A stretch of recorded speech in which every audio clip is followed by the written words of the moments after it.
All right, first of all, thanks everybody for coming tonight. You guys are a great audience. Now that being said, when Steve Keen had the idea to put on a talent show, wow, we were amazed. That's a fantastic idea. We can have fun with it. We can show off teachers' talents. This is going to be an awesome, awesome thing. And we got everybody set up and we got everybody ready to go. And I realized, I don't have any talent. And this is a serious problem. What am I going to do? I can come up here and teach you how to hit a baseball. I can teach you about the War of 1812. That's not going to work for a talent show. So I have a serious issue here. And my good friend Jake Boucher solved the problem for me. One day I was talking to Jake and I was picking on him about how he's not as handsome as I am. And he looked at me and said, "Mr. Boyd, you're funny." That's it! I'm gonna do comedy. I've spent my whole life being told that I'm not funny. And Jake tells me I'm funny. I'm gonna do comedy, I'm sold. So Jake, thanks, you're a good man and a good friend. So I go to my expert on comedy. The funniest person in my entire family, my 8-year-old nephew, Brandon. This kid at one point had his entire preschool class clucking like a chicken every time the teacher called on him. So I go to him and I say, "Brandon, I need your help." And he goes, "Yeah, Uncle Frog." He calls me Uncle Frog. And I said, "Yeah, I need you to help me. I gotta be funny. There's gonna be hundreds of people watching me. I'm gonna need them to donate money for the Salvation Army, all this stuff." And he goes, "Oh, that's easy. Tell a knock-knock joke."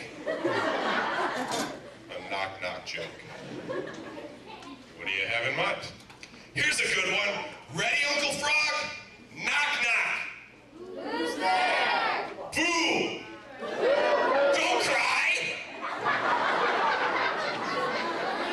I looked at him and I said, "Brandon, that is a big problem. That's not funny." And he goes, "Suit yourself. Knock-knock jokes kill with the 8-year-old girls every time." So I said, "You know what? I got lots of other resources in my life. I'm going to go to somebody else. I'm going to find something funny to say. And next, I'm going to go to a student. I'm going to, not only any student, I'm going to pick somebody really good. I'm going to pick somebody in one of my best classes, somebody in my 6th hour, somebody who's funny and personable, a great kid." I went to Abby Rembinski. "Guys, I don't need your help. Thanks, I'm funny anyway." Shh. So I go to Abby and I say, "Abby, I need your help. I need a joke." She's like, "So?" "Well, Abby, you're kind of a funny girl. Can you help me out with this a little bit?" "Nope." I said, "Abby, what if I pick on you about that boy that you like, Tyler Langer?" And she looks at me and goes, "Mr. Boyd, that's not funny." So again, I'm not being funny. Okay, I gotta figure something out here. You know what? The next resource. We have an awesome staff at Central. We have some of the best people in the entire district, some of the best teachers, great people to go to. You know what? I'm going to go to them. And with this first person, I'm just going to go to her. I'm not going to tell her what I'm doing. I'm just going to try some material out on her. So I go to one of my good friends, one of the best people in our building. She's been there for 10, 20, 30, 50, I don't know how many years, Mrs. Foss. And I go to Mrs. Foss and I say, "Mrs. Foss, you're a great person. You're really an inspiration. You're a role model. We're so happy to have you here. Tell me, what was it like riding over on the Mayflower?"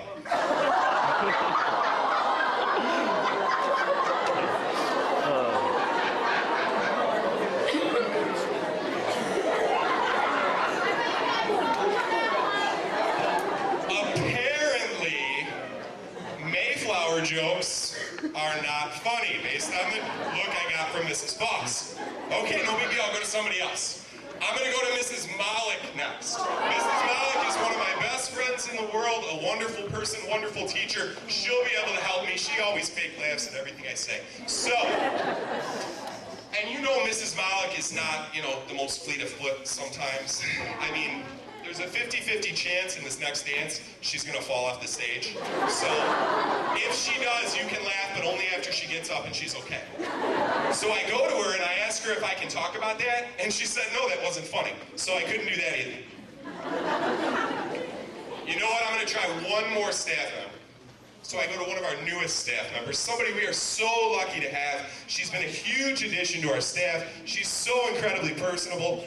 Mrs. Hannah. You may or may not know this, but Mrs. Hannah, when she was young, she had a pet. And this pet meant more to her than anything else in the world. This was her favorite person, her best friend, other than her imaginary friend Giggles. But other than her imaginary friend, this was her favorite thing in the world. And of course, his name was Scratchy.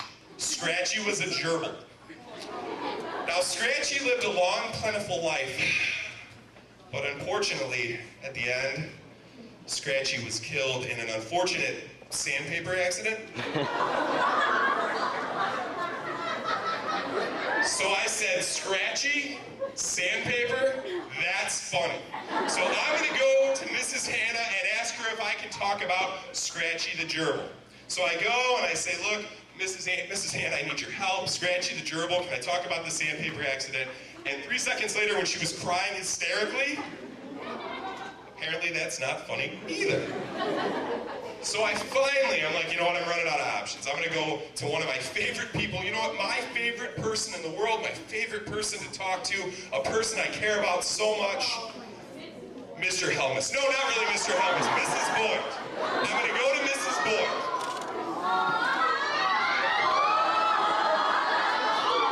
I'd say shut up, but I don't think that's appropriate. Okay, so I go to Mrs. Boyd, and we had a strange situation in our house a couple weeks ago.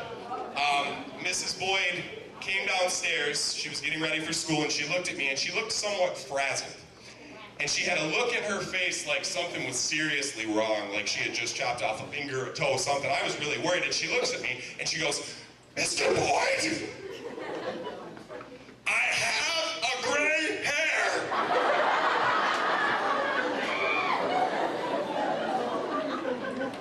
And I said, okay, let me see. She said, right here.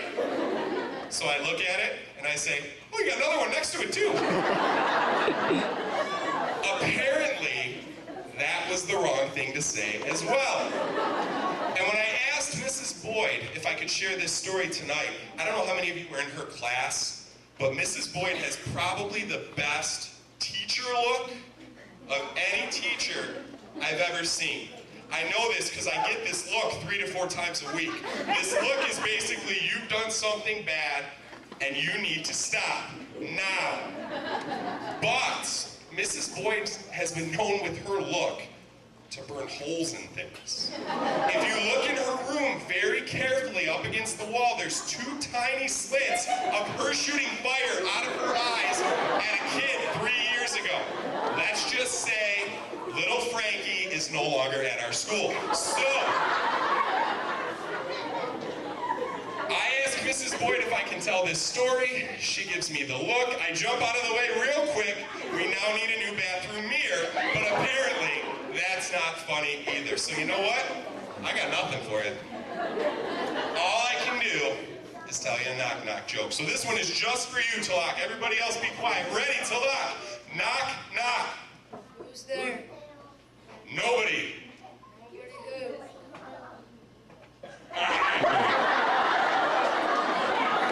Thanks a lot, guys. Oh, one more thing. If you put 50 cents or more in my bucket out there, you get a free piece of candy tomorrow. Have a great night.